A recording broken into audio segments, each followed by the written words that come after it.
Assalamualaikum warahmatullahi wabarakatuh. Perkenalkan, kami dari kelompok 3 yang beranggotakan 3 orang, yaitu saya sendiri, Andini Febrina, dan dua teman saya, Akila Resya Lufia dan Salsabila Oktari.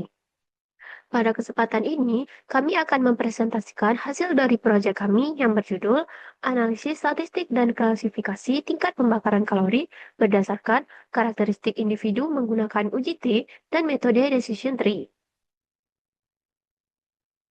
Pendahuluan. Gaya hidup individu seperti pola aktivitas harian, kebiasaan olahraga, dan asupan nutrisi memiliki peran penting dalam menentukan jumlah kalori yang terbakar. Setiap individu memiliki karakteristik yang berbeda sehingga tingkat pembakaran kalori juga dapat bervariasi. Dengan memanfaatkan dataset lifestyle data dari Kaggle, penelitian ini bertujuan untuk menganalisis pola pembakaran kalori berdasarkan karakteristik individu melalui analisis statistik deskriptif. Selain itu, uji T digunakan untuk mengetahui apakah terdapat perbedaan rata-rata jumlah kalori yang terbakar antara kelompok laki-laki dan perempuan. Serta metode decision tree diterapkan untuk mengklasifikasikan tingkat pembakaran kalori berdasarkan karakteristik gaya hidup individu. Statistik deskriptif. Pertama, ada histogram untuk usia dan berat badan. Pada histogram usia, dapat dilihat bahwa distribusi usia relatif acak dan tidak membentuk pola tertentu. Meskipun puncak frekuensi berada pada usia sekitar 18 tahun, secara keseluruhan, data usia tersebar pada berbagai rentang dan tidak terpusat pada suatu kelompok usia tertentu. Lalu, untuk histogram berat badan dalam satuan kilo, dapat dilihat bahwa sebagian besar responden memiliki berat badan kisaran 60-80 kg. Namun, terdapat beberapa responden dengan berat badan yang jauh lebih tinggi, sehingga histogram membentuk pola distribusi yang menjulur ke kanan. Lalu, ada histogram untuk tinggi badan dan jumlah kalori yang terbakar. Untuk histogram tinggi badan, dapat dilihat bahwa distribusi tinggi badan menunjukkan pola yang relatif menyebar dan tidak membentuk distribusi tertentu secara jelas. Tetapi sebagian besar responden memiliki tinggi badan pada kisaran sekitar 1,6 sampai 1,8 meter. Lalu pada histogram distribusi jumlah kalori yang terbakar menunjukkan pola yang menjulur ke kanan. Hal ini berarti sebagian besar responden memiliki jumlah kalori terbakar pada sekitar 800 sampai 1.500 kalori, sedangkan sebagian kecil responden memiliki nilai kalori yang terbakar jauh lebih tinggi, hingga di atas 2.000 kalori.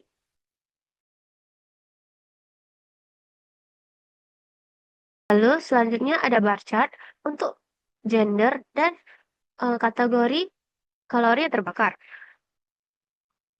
Untuk bar chart gender, dapat kita lihat bahwa jumlah responden laki-laki dan perempuan hampir seimbang.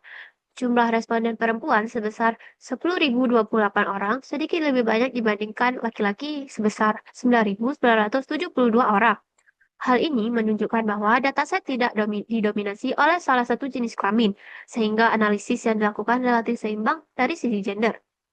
Lalu, untuk bar chart kategori kalori yang terbakar, terlihat jumlahnya hampir merata, dengan jumlah responden pada kategori low sebesar 5.003 orang, lalu pada kategori medium sebesar 4.997 orang, lalu untuk kategori high terdapat 5.000 orang dan untuk kategori very high terdapat 5.000 orang juga. Jumlah kategori yang relatif sama pada setiap kategori menunjukkan bahwa data pembakaran kalori cukup seimbang dan tidak didominasi oleh satu kategori tertentu. Lalu di sini ada heat map korelasi terhadap calorie burns atau jumlah kalori yang terbakar. Pada heat map dapat dilihat bahwa jumlah kalori yang terbakar memiliki korelasi positif kuat dengan session duration dengan nilai korelasi sebesar 0,81 dan juga expected burn dengan nilai korelasi sebesar 0,77. Hal ini menunjukkan bahwa semakin lama durasi seksi aktivitas dan semakin besar estimasi pembakaran kalori, maka jumlah kalori yang terbakar cenderung semakin tinggi. Lalu, korelasi negatif terkuat ditunjukkan oleh Cal Balance dengan nilai korelasi sebesar min 0,66, yang menunjukkan bahwa semakin besar jumlah kalori yang terbakar, maka keseimbangan kalori cenderung semakin rendah. Lalu, untuk sebagian besar variabel lainnya memiliki korelasi yang sangat lemah, sehingga hubungannya terhadap jumlah kalori yang terbakar relatif tidak signifikan secara linear. Materi selanjutnya akan dilanjutkan oleh teman saya. Selanjutnya, statistik inferensial. Yang pertama, uji perbedaan atau uji T. Uji T dua sampel independen atau saling bebas. Pertama, hipotesis. H0 tidak terdapat perbedaan rata-rata calories burn antara kelompok laki-laki dan perempuan. Sedangkan H1 terdapat perbedaan rata-rata calories burn antara kelompok laki-laki dan perempuan dengan menggunakan taraf nyata sebesar alfa sama dengan 0,05. Eh, Dapat dilihat pada statistik uji, berdasarkan output di atas, didapat nilai T statistik sebesar 0,148 dan nilai p-value sebesar 0,882. Berdasarkan output statistik uji tersebut, dapat diambil keputusan karena p-value lebih besar daripada alfa, yaitu 0,882 lebih besar dari 0,05, maka keputusannya adalah gagal menolak H0, yang berarti berdasarkan hasil pengujian dan keputusan yang diperoleh, dengan tingkat kepercayaan sebesar 95%, dapat disimpulkan bahwa tidak terdapat perbedaan yang signifikan secara statistik antara rata-rata calories burn pada kelompok laki-laki dan perempuan. Selanjutnya, machine learning. Preprocessing data. Dataset awal dengan 54 variabel telah direduksi menjadi 15 variabel yang relevan melalui proses preprocessing. Penyederhanaan ini bertujuan menyesuaikan data dengan fokus penelitian dan kebutuhan pemodelan, sehingga menghasilkan data yang lebih bersih. Dengan jumlah variabel yang lebih sedikit, proses pemodelan menjadi lebih efisien serta menghasilkan model decision tree yang lebih sederhana dan mudah diinterpretasikan.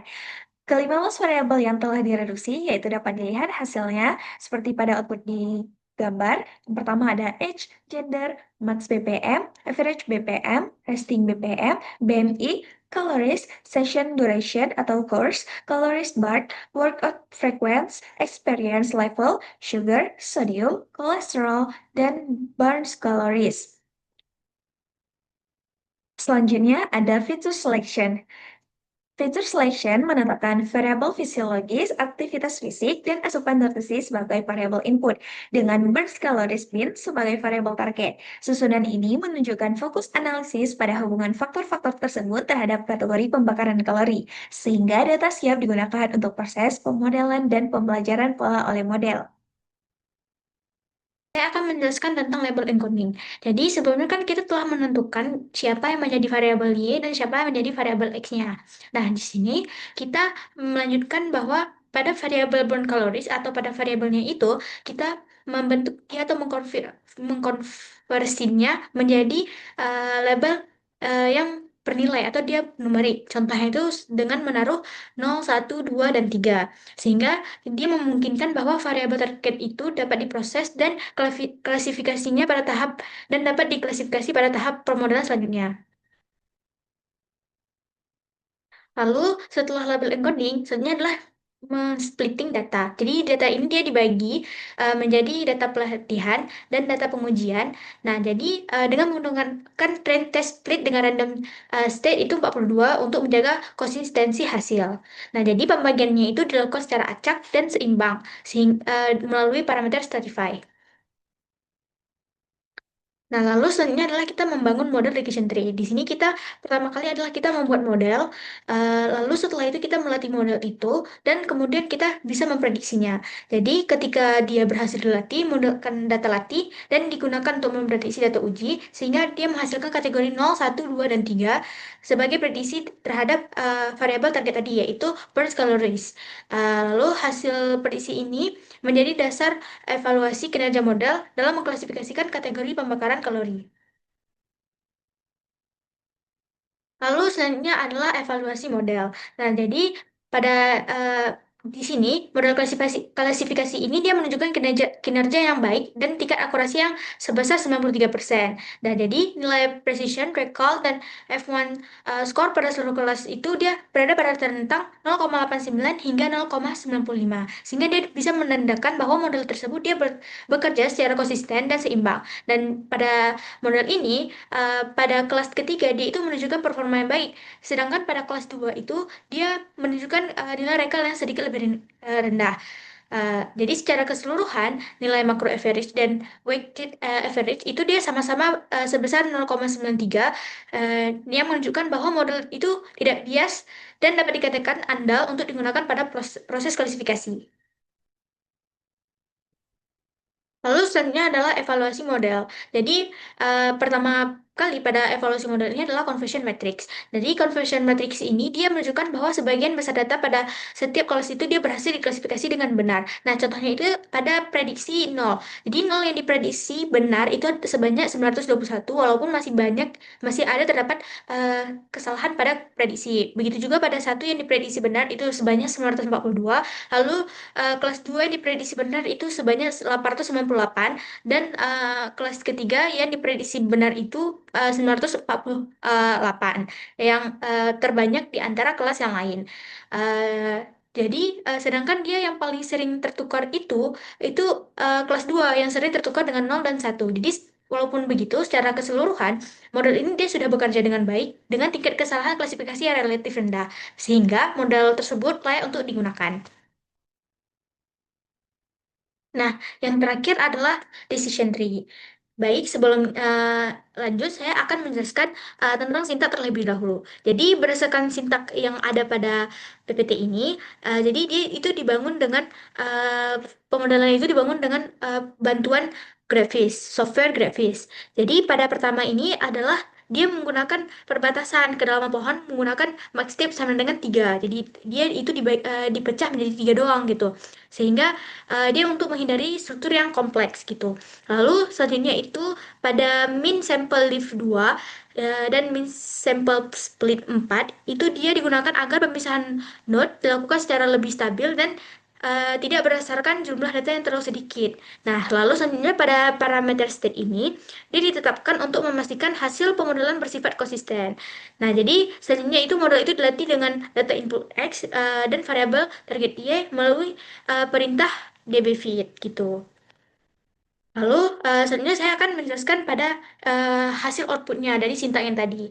Nah, jadi pengambilan keputusan pada decision tree ini dia itu dilakukan secara bertahap dengan membandingkan nilai setiap variabel terhadap nilai batas pada tiap node. Nah, jadi jika nilai itu memenuhi kondisi true, maka keputusan mengikuti cabang tersebut. Dan jika dia tidak, maka dia akan berpindah pada cabang yang lain. Jadi contohnya itu seperti ini.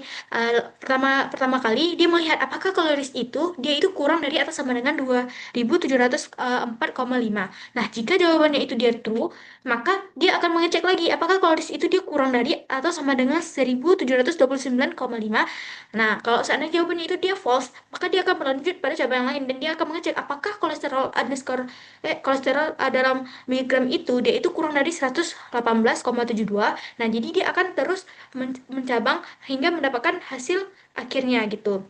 Dan proses itu dia terus lanjut hingga mencapai node daun yang paling akhir ini gitu. Nah, sehingga dia akan menentukan kategori Burns bin berdasarkan hasil pada evaluasi variabel pada decision tree tersebut. Nah, baik selanjutnya adalah kita akan membahas tentang kesimpulan. Nah, jadi berdasarkan hasil eksplorasi dan analisis data, aktivitas kebugaran itu dia menunjukkan sebaran yang beragam dengan distribusi usia yang heterogen, berat badan dan calories burn yang cenderung miring ke kanan, serta tinggi badan yang mendekati distribusi normal.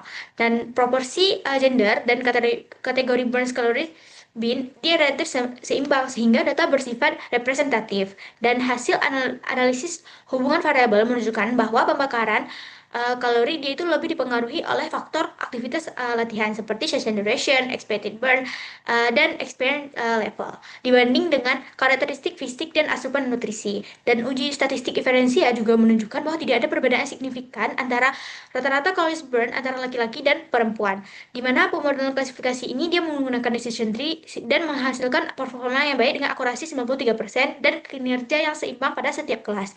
Dan model itu dia bersifat mudah diinterpretasi diklasifikasikan karena pengambilan keputusan dilakukan secara bertahap berdasarkan nilai threshold variable input, sehingga efektif dan informatif dalam mengklasifikasikan kategori pembakaran kalori. Sekian dari kelompok kami, mohon maaf jika ada kesalahan. Sekian dari saya, Assalamualaikum warahmatullahi wabarakatuh.